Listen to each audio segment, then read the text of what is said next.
ayat tentang haramnya khamar turun, mereka langsung mengambil daripada gentong-gentong yang masih berisikan khamar di rumah mereka, lalu mereka buang di tengah jalan.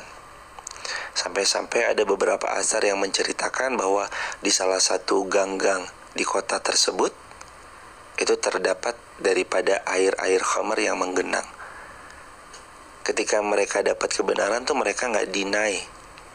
Ketika mereka dapat kebenaran mereka nggak nolak.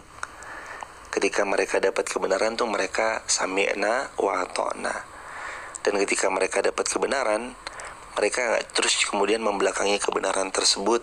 Hadza sihrun mubin, dengan macam-macam kalimat. Ini kan kalau dalam kalimat ini orang-orang yang tidak beriman mengatakan kepada kebenaran yang mereka terima, sihrun mubin. Ya ini mah sihir kali. Dia mah sihir nih. Tapi buat kita orang-orang beriman, tentu saja sami'na wa ata'na itu dikedepankan. Kalau pada zaman dulu mereka bilangnya hadza sihrun mubin, kalau zaman sekarang mungkin kalimatnya itu serupa dengan kalimat sihrun mubin, tapi nggak bilang ya ini mah sihir, bukan. Kalimatnya kalau ditadaburi lebih luas lagi, mungkin kalimat kebenaran yang datang kepada dia tolak dengan kalimat, lah kenapa sih hidup saya? Kenapa sih itu yang ribet? Nggak usah nasihatin kali, kita punya hidup masing-masing. Atau dengan kalimat bukan hadza sihrun mubin, tapi yalah urus saya diri lu sendiri. Atau mungkin dengan kalimat ngapain sih, basi banget. Atau mungkin ketika kebenaran datang kita juga dengan kalimat ya terserah saya sih, hidup-hidup saya. Atau juga mungkin dengan kalimat yang notabene kayak menolak kebenaran dan merendahkan yang menyampaikan kebenaran tersebut. Hadza sihrun mubin. Jadi kalau dulu orang-orang tidak beriman itu mengatakan demikian terhadap kebenaran, wah ini pasti sihir nih. Tapi kalau zaman sekarang kita terjemahkan secara luas itu banyak banget. Makanya sampai-sampai hadis riwayat Imam Ibnu Majah, riwayat Imam Al-Baihaqi, mohon maaf bukan Ibnu Majah, hadis riwayat Al-Baihaqi, Rasulullah SAW pernah bersabda, kata Nabi, sesungguhnya kalimat yang paling dibenci Allah adalah ketika seseorang dapat nasihat dari saudaranya lalu dia mengatakan urus saja hidupmu sendiri. Kalimat yang paling dibenci Allah adalah ketika seorang hamba dapat nasihat dari saudaranya lalu hamba tersebut malah mengatakan urus saja dirimu sendiri. Ini kalimat yang paling dibenci Allah banget, kata Nabi SAW. Teman-teman lihat waktu kejadian Nabi SAW menegur Usama bin Zaid. Jadi ada cerita teman-teman, waktu sebuah perang, sebuah medan jihad, Usama melihat ada musuh terpojok. Ketika musuh itu terpojok, musuh ini berucap asyhadu an la ilaha illallah wa anna muhammadar rasulullah, assalamtu billah, saya masuk Islam. Jadi kaidah dalam Islam, dalam sebuah medan peperangan, kalau ada musuh udah nyerah nggak boleh lagi diapa-apain. Apalagi musuh ini udah sampai masuk ke dalam agama Islam, assalamtu billah, udah nggak boleh diapa-apain. Tapi Usama melihat ada kebohongan dari lisannya yang bersyahadat. Akhirnya sama Usama tetap ditebas. Wafatlah laki-laki yang baru saja bersyahadat itu. Terus sahabat lain tuh ada yang ngelihat, bilang ke Rasulullah SAW, ya Rasulullah, Usama tadi saya lihat ada seorang musuh terpojok, udah ngucap syahadat tapi tetap ditebas ya Rasulullah. Kata Rasulullah mau tabayun, yaudah panggil Usama deh ke sini. Usama datang, ditanya, ataktulu ya Usama, dalam riwayat, wahai Usama, kamu bunuh laki-laki tersebut yang sudah bersyahadat?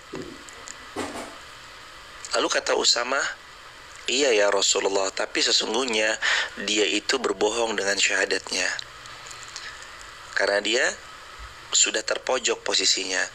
Lalu kata Nabi SAW, Nabi bersabda, hal syaqafta qalbah ya Usama. Wahai Usama, apakah kamu sudah pernah belah dadanya, wahai Usama, sampai kamu tahu apa isi lubuk hatinya?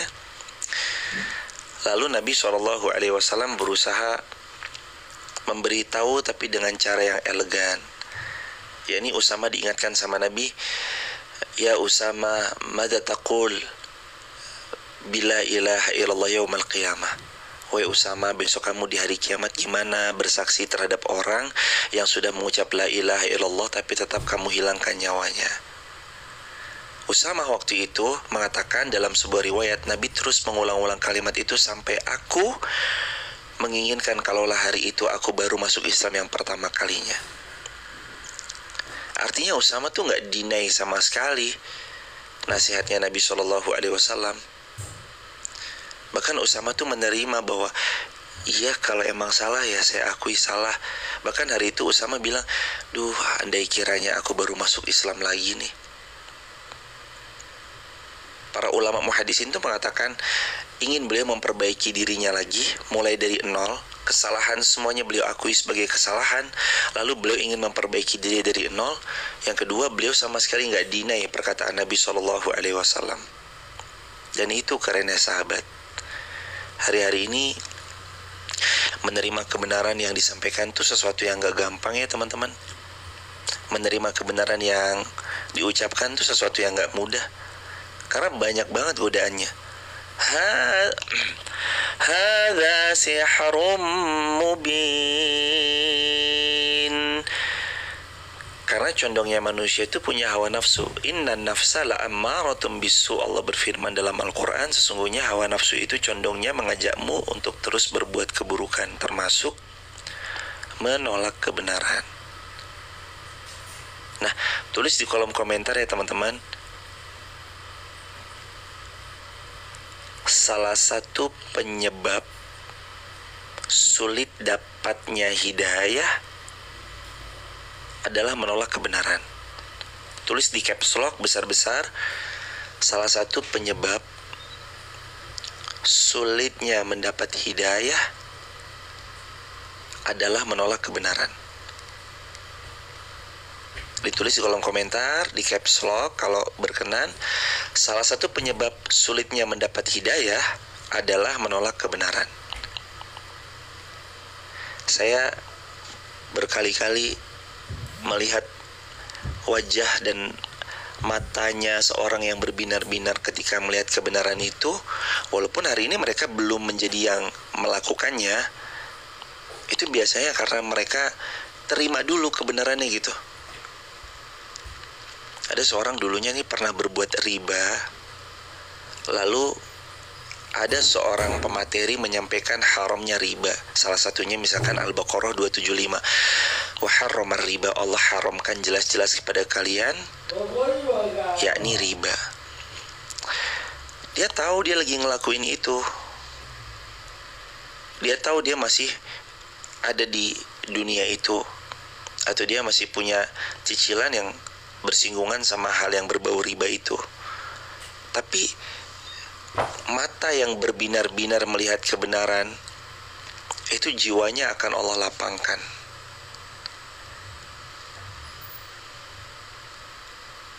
Mata yang berbinar-binar melihat kebenaran itu hatinya akan Allah lapangkan untuk menerima kebenaran. Ini boleh juga ditulis ya teman-teman, buat note juga. Mata yang berbinar-binar melihat kebenaran, maka hatinya akan Allah lapangkan untuk menerima kebenaran. Syaratnya yang pertama, terima aja dulu. Iya sih, saya belum bisa ninggalin. Gak apa-apa, terima aja dulu. Bukankah salah satu pengingat kita dalam kehidupan sehari-hari adalah jadilah seorang hamba yang menerima apa yang Allah tetapkan, maka Allah juga akan meridhoi apa yang mereka lakukan. Atau dalam bahasa nabinya, kata Nabi SAW, man radiya falahu ridho. Artinya tuh, siapa yang menerima ketetapan takdirnya Allah, falahu ridho, maka dialah yang paling berpotensi jadi hamba yang paling diridhoi Allah Subhanahu wa taala. tentang penerimaan, nggak didinai. Jadi ketika dia melihat kebenaran tuh matanya berbinar, nggak melulu melihat uang dan cuan baru matanya hijau berbinar gitu, enggak. Mungkin selama ini yang dilihat adalah tentang cuan, tentang keuntungan, tentang harta, material. Lalu matanya berbinar-binar, ayo datang yuk sini lo, ada uangnya nih, langsung kemudian ngebut dia datang. Enggak, tapi berbinar-binar jugalah seorang yang beriman ketika melihat kebenaran. Gimana caranya agar mata kita terus berbinar melihat kebenaran? Banyak-banyak berdoa, seperti yang Imam Hasan Al-Basri ajarkan pada murid-muridnya. Doanya adalah Allahumma arinal haqqa haqqa warzuqna tiba'ah wa arinal batila batila warzuqna tinabah. Ya Allah, tunjukkan untukku yang haram itu haram, yang batil adalah batil, dan bantu hambamu ini ya Allah untuk bisa segera menjauh darinya. Ya Allah, tunjukkan pada kami yang benar itu benar, bahwa yang hak adalah yang hak, dan bantu kami untuk bisa menunaikannya. Itu doanya dari Al-Imam Hasan Basri. Kita tuh juga dianjurkan untuk banyak-banyak berdoa. Doa yang bisa mengubah. Makanya Nabi bersabda, ad-du'a silahul mu'min. Doa kalian itu adalah senjata terbaik yang pernah kalian punya. Kebenaran udah berulang kali ini disampaikan. Tahu-tahu nggak sengaja FYP lewat, tahu-tahu nggak sengaja Reels lewat, tahu-tahu nggak sengaja. Kenapa relate ya? Kenapa pas ya? Apakah itu alasannya algoritma semata? Mungkin iya, tapi dalam kacamata iman, wa ma tasya'una illa ayyasha Allah illa ayyasha Allahu rabbul alamin. Quran surah At-Takwir ayat 29 itu kan kacamata iman. Wa ma tasya'una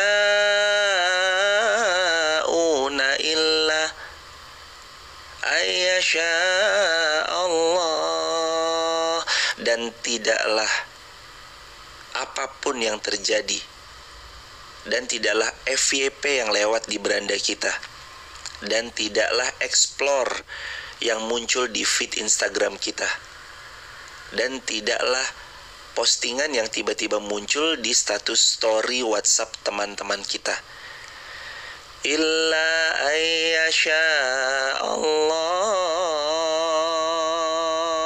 kecuali semuanya atas kehendaknya Allah. Illa ayyasha Allahu rabbul alamin, dan itu semua benar-benar atas kehendak Allah Rabbul Alamin. Oke, kita bilang ya ini mah karena logaritma apa algoritma? Ya ini mah karena algoritma. Iya, tapi bukan hanya karena itu. Kalau kita beriman, kita tahu kenapa FYP ini relate. Kenapa pas banget lagi butuh tahu-tahu kejawab. Kenapa kejawab lewat video ini? Kenapa kejawab lewat video ini? Itu jawabannya Allah. Wa ma tasya'una illa ayyasha Allah rabbul alamin. Tidak ada yang lewat di FYP, yang muncul di feed, yang kita terima di story WA atau di grup keluarga, illa ayyasha Allahu rabbul alamin, kecuali itu fix karena kehendak Allah Rabbul Alamin. Karena Allah yang mau itu lewat. Jadi teman-teman, hidup yang paling akan terus bahagia itu adalah hidup di mana seorang hamba terus meminta kepada Allahnya agar dibimbing untuk menerima kebenaran. Itu pasti bahagia deh. Menerima dulu ya. Karena nanti konsepnya 3M. Menerima, mengamalkan, melanjutkan kepada yang lain atau mengajarkan. Kan 3M tadi. Jadi menerima, mengamalkan, mengajarkan. 3M. Diterima dulu nasihat itu, lalu berusahalah untuk diamalkan. Kalau udah kita bisa konsisten mengamalkan, ajarin lagi sama yang lain, berbagi, sharing. Alhamdulillah sebenarnya saya mendapatkan pengalaman dari sedekah subuh saya. Misalkan kalau teman-teman rutin sedekah subuh, ternyata sedekah subuh itu powerful ya. Misalnya ya teman-teman punya kemana, terserah teman-teman, sesuka teman-teman kemana, ya udah. Mumpung inget nih, mumpung masih subuh di Makassar, ntar takut lupa. Contoh misalkan kayak gitu ya teman-teman. Lalu berbagi cerita tentang keistimewaan sedekah subuh dan segala bentuk macam-macamnya, itu nggak apa-apa banget. Oke. Kembali ke topik bahasan 3M tadi teman-teman, tentang kalau ada kebenaran yang datang, yang pertama itu menerima, yang kedua itu setelah menerima mengamalkan semampunya, fa'tu minhu mastata'tum, melakukan semampu yang bisa kalian lakukan. Terus kemudian yang ketiga itu setelah menerima melakukan, mengajarkan lagi sama yang lain. Jangan buru-buru ditolak, jangan buru-buru didinai, difikirkan dulu. Aduh, luar biasa kalau bicara tentang, kadang nggak ada habis-habisnya kita menerima kebaikan-kebaikan. Ingat nggak kemarin waktu kita bahas Al-Mulk? Al-Mulk, masih ingat? Quran surah daripada Al-Mulk, surah 67.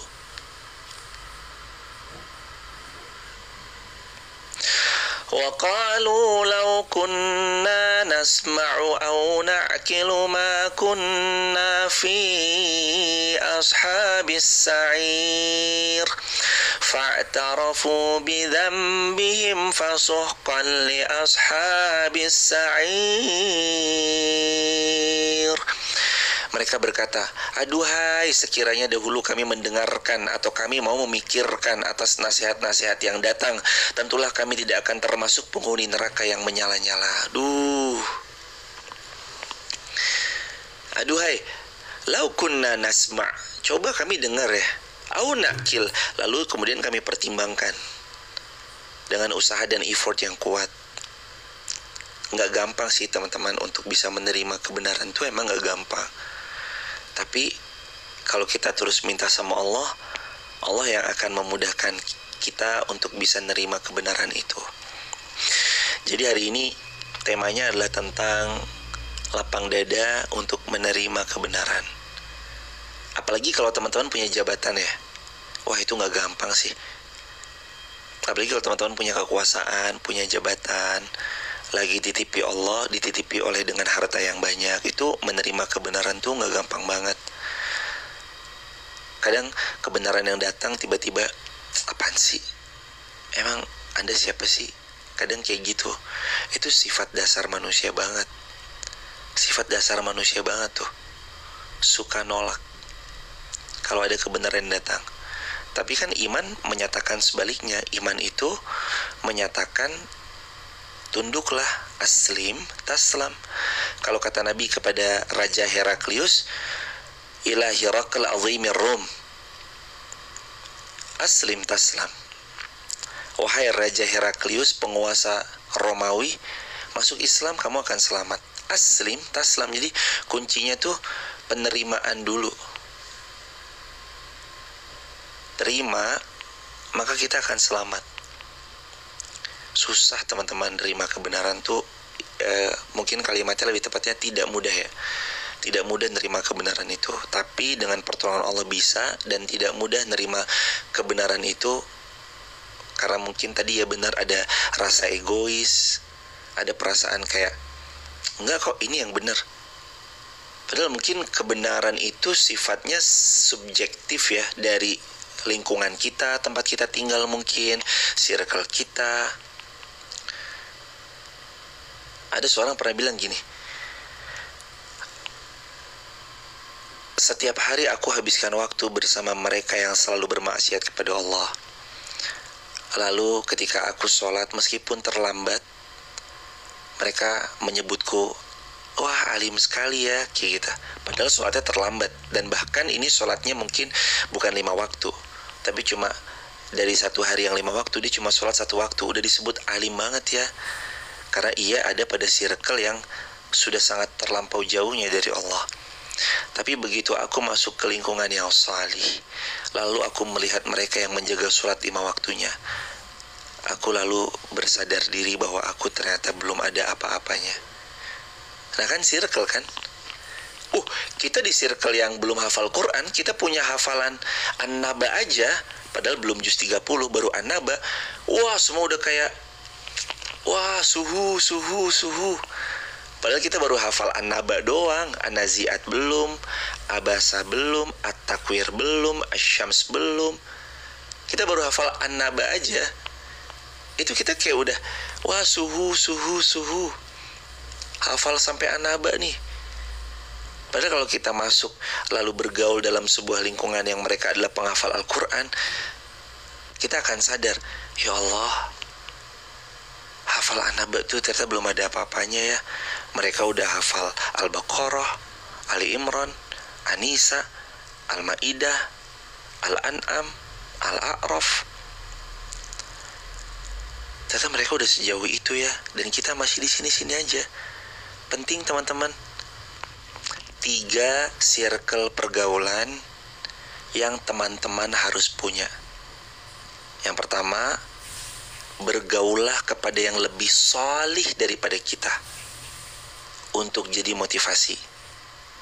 Yang kedua, bergaullah dengan teman-teman seperjuangan, teman-teman kita satu tongkrongan, teman-teman kita satu angkatan, teman-teman sejawat kita. Untuk apa? Kepadanya lah kita bisa mengajak dalam kebaikan, atau kita bisa ada tempat sharing. Lalu circle yang ketiga, bergaullah kepada mereka yang di bawah kita, agar kita bisa berbagi kepada mereka. Berbagi macam-macam, berbagi harta, pengalaman, ilmu. 3 circle. Jadi ada yang lebih solih untuk motivasi, yang sama untuk tempat sharing atau berbagi, yang di bawah kita, kepadanya juga kita berderma, memberi pengalaman. 3 circle tuh.